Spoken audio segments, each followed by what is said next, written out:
তো বন্ধুরা, তোমাকে আমি কথা বলতে চাও। কথাটা হচ্ছে কি, কালি তো কেন রোদ দিছে ডিখালি পাড়া, সবাই তো জানেন।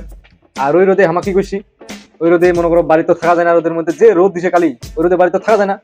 বাড়ি না থাকার কারণে ভাগ্যে কোনো চলে একটু বাইরে যায় আড্ডা মারি আসি রাস্তার উপর। একটা আম গাছ আছে আমার, ওই আম গাছটার বগলত যায় মানি আড্ডা বসিয়ে নি, বসি অনেকক্ষণ হওয়ার পরে তা ভাই পাওয়াটা ভুলে কারণে কি হয়েছে, ওই যে আম গাছের নিচে যে জানেন ওই যে নুটি ভাষা টাষা বানায়, তো ভাষাটা পড়ে গেছে ঠ্যাংটা।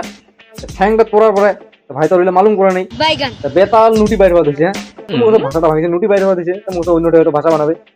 শালা নুটিলা বাইরে কি ধুমকি আমাক দুজনক। ভাই তো প্রথমে ধুমকি দিবে চললে, তুই কা হ্যান ত্যান, তুই আমার ভাষার কেন পাওয়া দিল, এটা আমার বাড়ি। তারপর মুই তো আগে কেন, ভাই তো ভয় খাই গেছে, কি হয়েছে রে, মো করা পুরা ধুমকি। শালা কথা তুই কায় রে, মো তো মুই ওর ভাই। তাহলে যদি ভাই তাহলে আমার ভাষাটা ভাঙিল কেন, তোমার ভাষাটা কি ভাঙিছে, কি হয়েছে নুটির ভাষা। ও এটা আমার মেহনতের কামাই, ঢালাই কাজের বলে আমার কামাই, মুই শুনে তো অবাক। ঢালাই কামার টাকার বাড়ি, তারপর কি করবে। তারপর আমার কথা যদি জরিমানা দেন তাহলে বলে আমার ঘরে যাবা দিবে, যদি জরিমানা না দেন তাহলে বলে আমার ঘরে যাবা দিবে না। বুঝো পাইল খেলাটা কি কামটা হইল। তারপর কি করলি, অনেক বুঝা পড়ার পরে আমার প্রধান পঞ্চায়েত ডাকে নিয়ে আসেন নুটি গেলা।